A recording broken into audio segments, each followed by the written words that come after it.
Pour l'immunologie, nous avons tous parlé de l'antigène et la notion d'antigène.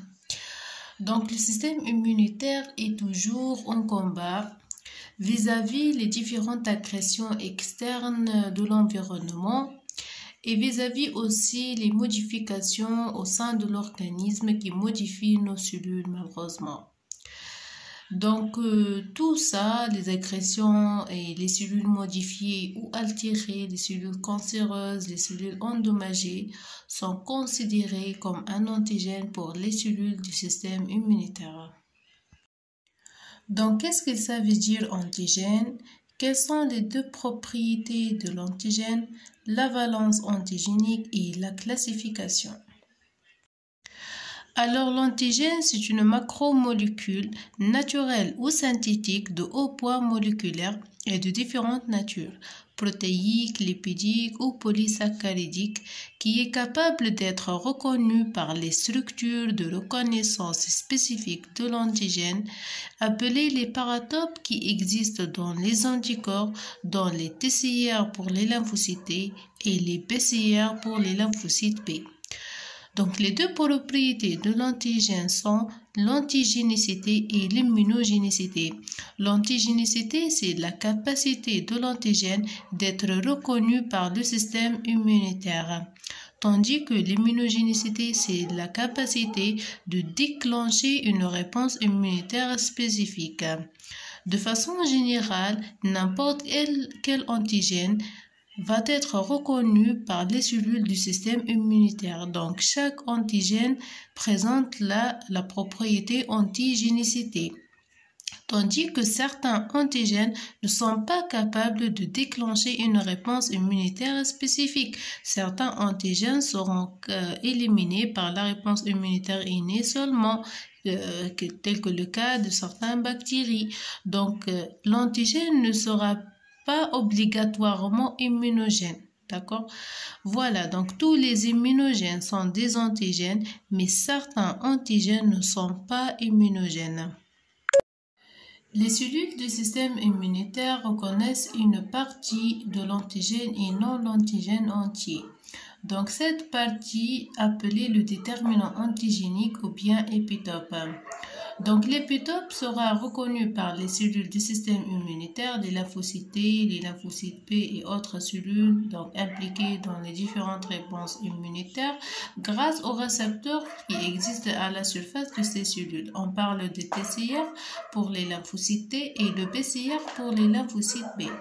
Donc chaque récepteur présente une unité de reconnaissance spécifique de l'antigène, plutôt de l'épitope, qui est le paratope.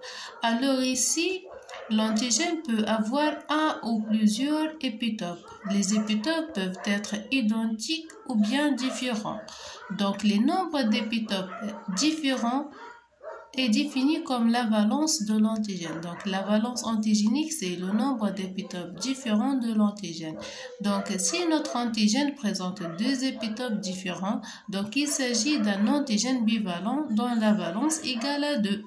Si l'antigène présente trois épitopes différents, notre antigène est trivalent, d'où la valence égale à 3. Si l'antigène présente un seul épitope, donc la valence égale à 1, et dans ce cas, on appelle aptène. Une remarque, donc les antigènes peuvent avoir plusieurs épitopes différents, donc il s'agit d'un antigène polyvalent dont la valence égale au nombre d'épitopes différents, d'accord? Donc c'est dans le cas des antigènes protéiques qui présentent un haut poids moléculaire.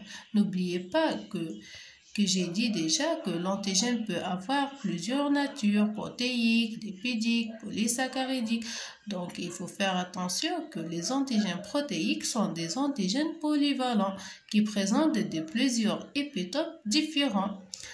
Dans le cas où l'antigène est polyvalent, oui, donc il présente plusieurs épitopes, mais elles sont identiques et répétitives. Donc, dans ce cas, la valence égale à 1. Parce que j'ai déjà dit que la valence égale au nombre d'épitopes différents. Mais dans ce cas, les épitopes sont identiques. Donc, ce n'est pas la peine de dénombrer le nombre d'épitopes lorsqu'ils sont répétitifs. Donc, la valence égale à 1. C'est la seule différence en fait. Les deux sont des antigènes polyvalents, mais l'un présente des épitopes différents dont la valence égale au nombre de ces épitopes. L'autre, les épitopes sont identiques et répétitifs, mais la valence égale à 1.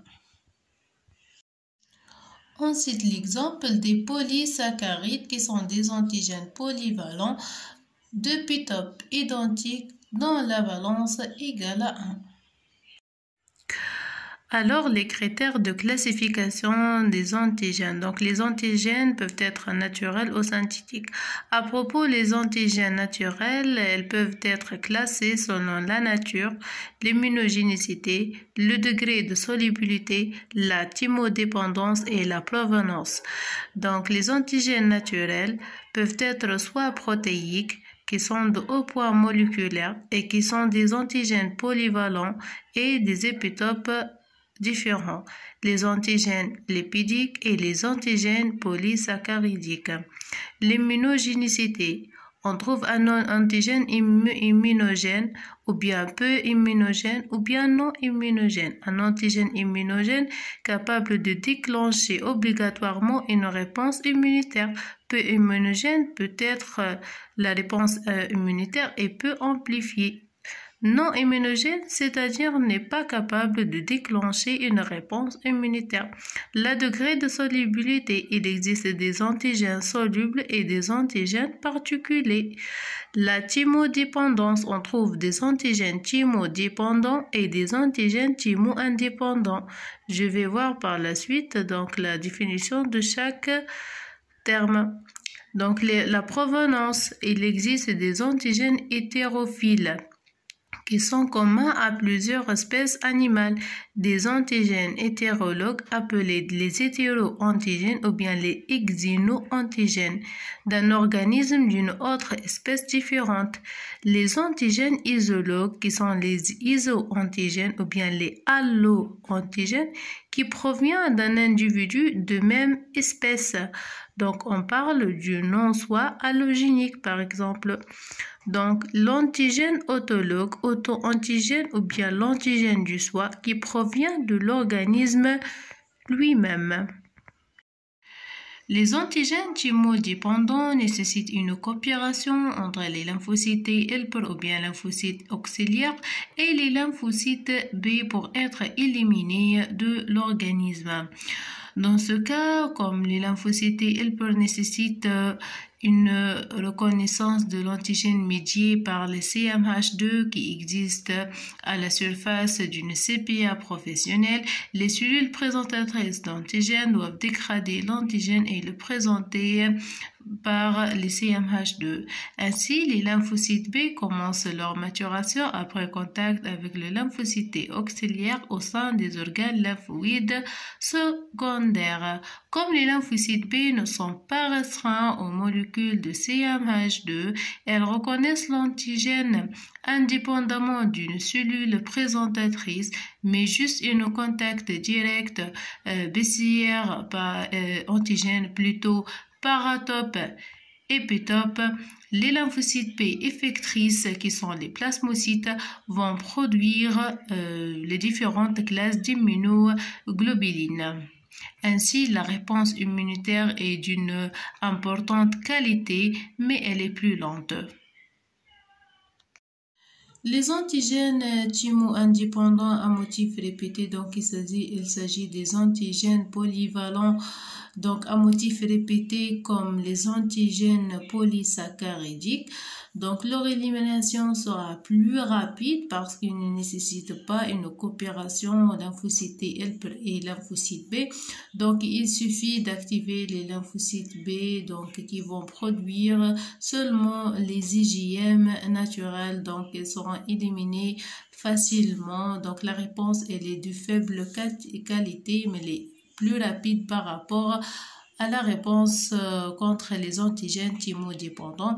Donc ici, la réponse thymo-indépendante est de deux types selon le mode d'activation des lymphocytes B, bien sûr, impliqués, c'est-à-dire selon la nature de l'antigène aussi lui-même. Donc il y a la réponse thymo-indépendante du type 1 qui implique une voie commune d'activation parmi plusieurs lymphocytes B différents, c'est-à-dire il y a l'activation de deux sous-populations des lymphocytes B, les lymphocytes B1 et les lymphocytes B2. Les lymphocytes B1 qui vont produire donc des IgM naturels au cours des réponses immunitaires spécifiques. Il y a aussi l'activation polyclonale. Ici, il n'y a pas réellement une spécificité donc vis-à-vis ce type d'antigène, d'accord?